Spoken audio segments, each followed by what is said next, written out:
Hey Internet, it's RJ. Welcome back. Thanks for tuning into the show today. Now today is Sunday, so you know what that means. We're going around the net with all the news you can use in the week that was in credit and finance.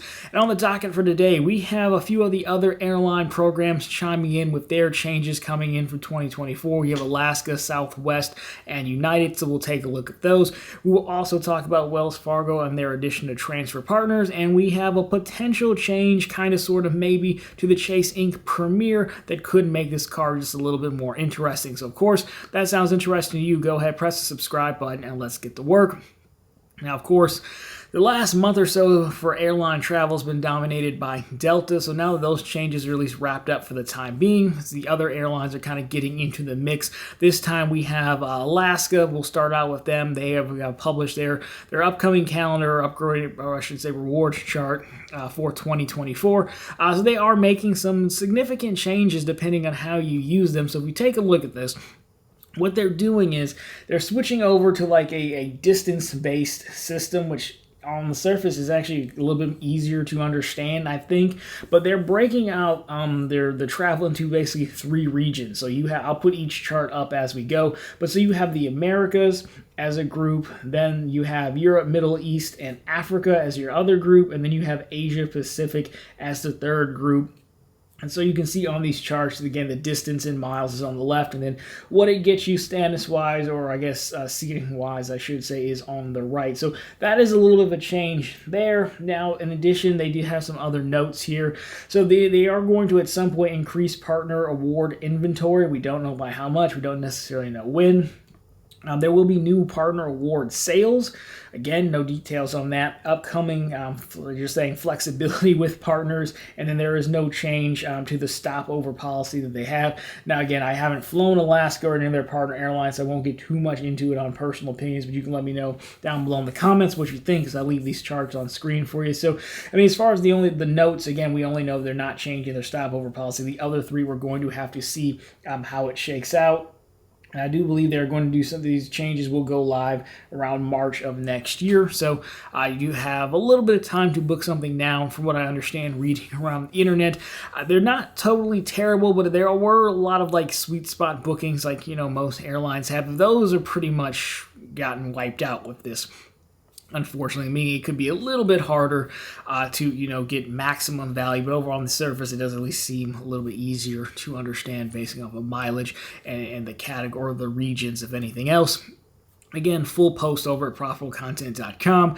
Now, continuing on to the airlines, we have United is next up, and in a sort of change of pace, they're actually not going to change much for the 2024 year. So again, they have the full press release that they had, but the quote as saying, "We want to stay loyal to our Mileage Plus members because you've remained loyal to us. That's why the Premier program requirements will not change in 2024. So again, as a reminder, we've got it on screen, but silver status, their thing is called PQFs or PQPs. Can ever remember what these things mean? But Premier qualifying flights would be that one, and Premier qualifying points. So again, silver status 12 PQF and 4,000 PQP, or 5,000 PQP overall. Gold would be 24 PQF. Plus 8,000 PQPs or 10,000 PQPs on its own. Then you can see Platinum and Premier as well. Now, jumping ahead here, they are giving a little bit more priority to the credit cards. Again, the United credit cards are with Chase. So here are the changes we're making for 2024 to help you earn more PQP on United Mileage Plus credit cards issued by Chase. So card members will now earn 25 PQPs for every $500 in qualifying card spent on eligible Mileage Plus credit cards. All card-earned PQP will now count towards each status level, including the PQP-only requirement for Premier 1K status. In addition to that, we're also increasing the total amount of PQP amount you can earn annually with the United Club Infinite card. In 2024, you can earn up to 10,000 PQBs from qualifying purchases on your United Club Infinite card. That's up from 8,000 that it was in 2023. And finally, we're removing the annual cap of 15,000 PQP that you can earn from qualifying spend across multiple eligible United Mileage Plus cards. So again, you could have multiples. You could have maybe the personal and the business under your name. Of course, they're also bringing in Jumpstart. So we're giving current Premier members a head start in 2024 with the automatic PQP deposits. All members with full Premier status on February 1st, 2024 will get extra PQP added to their account.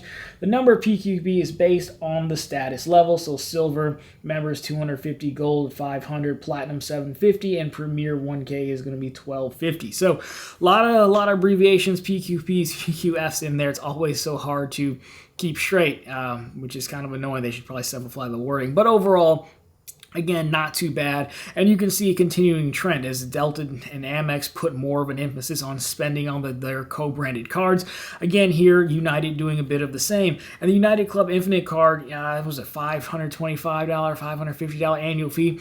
I do think it is a decent card, especially if you're United faithful. It's going to get you United Club access. Yeah, we'll put it on screen for you, but in addition to that, you're getting the extra. You can earn a little bit more towards status using it. And again, as it's come out more and more, a lot of these card companies and travel companies, or a lot of, I guess you should say, the airlines make quite a bit of money off of spend on their co-branded cards. So overall, not too bad. I mean, I still think eventually, yes, they will change over the program because, again, I think they're just trying to capitalize on, hey, well, Delta made some people mad. We talked about a week or two ago, American, I think it was, and even United had status match programs. So the change is probably coming. They're probably just trying to capitalize on people who were upset with Delta. Now, someone who's not trying to capitalize is Southwest. So, again, a week or two ago, we talked about Southwest, and they were actually adding things to their Southwest Rapid Rewards program that overall seemed pretty good. Well, now the other hand comes out, and they are actually devaluing their points by about 4%. So, when Southwest customers with Rapid Rewards cards logged into their account, I'll put it on screen, but this is the message they were greeted with. So, starting on January 1st, 2024, for flights purchased using Rapid Rewards points, the number of Rapid Rewards points required per dollar base fare will increase by approximately 4%. This change, of course, will not affect Rapid Rewards members who booked travel prior to January 1st, and we got this story from Danny, the Deal Guru. South Point's rough valuation, 1.2 cents according to DDG, so this would drop it down to 1.15 cents. Not a terrible devaluation, but I mean, still not helpful by any means. So there is that. Just keep in mind if you have some Southwest points, and you know what you're going to book. Obviously you have until January 1st to get it done, so still a little bit of time, and you'll get a 4% extra value. So just a bit of a heads up there. So, of course, those are airline stories for you. And again, if you frequent one of those airlines, let us know your thoughts on that down below and what do you think. But sticking with points and travel, Wells Fargo, specifically for the autograph, they were going to add in transfer partners. I actually have an autograph card myself, and it was supposed to be here in November. I logged in after someone out there reached out and asked me about it, and I didn't see any transfer partners yet. Well, now it looks like transfer partners are going to be delayed until about mid-December now. We don't yet know who the transfer partners are going to be. Again, in my account, it's not even an option. You can redeem through the Wells Fargo travel portal, but there is no option for transfer partners as of yet. So for whatever reason, they have delayed that. More details to come in mid-December, if it doesn't get pushed back a little bit further. But, there you go. Now, if you're talking about points and you want to transfer points somewhere, well, we have the Chase Ink premiere with an interesting, I'm not going to call it a full-on announcement, rumor, potential maybe. I mean, it does work, right? So what we're talking about is the Ink premiere is a Chase business card, and it earns ultimate reward points, but you can't pool those ultimate reward points. And I've had this card before, and when I had it, you can't take those ultimate reward points on the Ink Premier and move them to the Ink Cash or Unlimited or your Sapphires. Can't do any of that. It's basically a cashback card, but they still say it earns ultimate reward points. Well, now there have been reports of folks with Ink Premiers who've been able to transfer these points over to other cards, which is helpful. Now, again, there's no announcement from Chase. We don't know if this is a full just an about face where they're saying, hey, we're just going to make this a feature now or what. We don't know. So two things. I mean, if you have an Ink Premier with a bunch of points, I move them now if you want. And when I had it, I just redeemed them for cash back, which is what I normally do anyways. So if you have an Ink Premier with points, do that now. We have no idea how long this is going to last. Again, if it's permanent, so if you want an Ink Premier card, again, I think this is a decent card in year number one, especially as we get closer to tax time. I think I used it to pay off my car loan. You can't really do that anymore thanks to plastic, but you can use it for taxes, and the multipliers do help, especially if you end up owing a lot, which many of us end up doing. And of course, I do think there is a strategy that I haven't tested, but you could in theory earn points on the Ink Premier and then phone in. I think you could downgrade it to another ink card. I mean, I don't know if they'd block that or not. If anyone's tried it, you can let us know. Technically, it's supposed to be like a charge card, but when I had the card, there was a credit limit associated to the card that I could clearly see. So it's entirely possible that you could just retain your points through a product change and then pool them. I don't really know. I'm just throwing it out there as it might be a possibility. But again, this could make it a more advantageous time to grab the Ink Premier. Now, with that, moving on to everyone's favorite, Amazon. Amazon, for our last story here, is in the news. And this will be more relevant to you if you're also a frequenter of Run on the Bank, which is my second channel for bank account bonus hunting. Many of us like to do Amazon reloads to our Amazon gift card balance when credit card company or bank accounts, have requirements to use the debit card. Well, it's an easy way to satisfy that requirement. It counts as a transaction. Well, previously the minimum amount you could do an Amazon reload for was 50 cents. Amazon has now moved that up to $1. Historically, I've just done $1 anyways. It's easy to complain about this, but honestly, I'm still surprised, given like interchange fees and all that Amazon still even allows this to happen at all. And if you go into my Amazon account, I've done almost 300 individual Amazon reloads, and there's no real reason to load money onto your own Amazon balance. Honestly, there's not, except for this.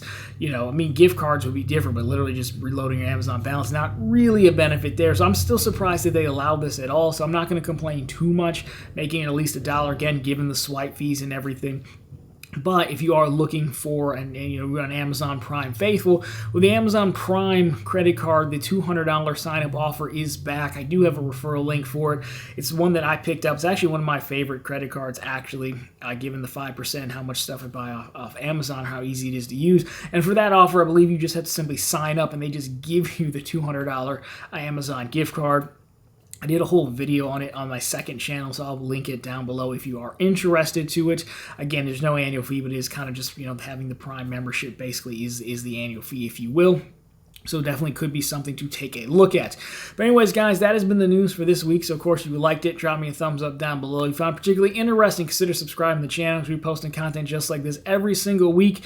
And right back here every Sunday with all the news you can use in the week that was in credit and finance. And, of course, every single day over on ProfitableContent.com, where we not only have the latest news stories, we have bank promotional offers, and we have credit card offers as well. So if you want to put the Ink Premier to the test, well, we've got that one, as well as all the other elevated Chase offers, the $900 on the ink cards, cash and unlimited, and we have the Freedom Unlimited double cash offer as well. Always linked down below for you, as well as on the main channel page. Anyways, guys, that's going to do it for this one. As always, thank you so much for watching. I'll talk to you very soon this week.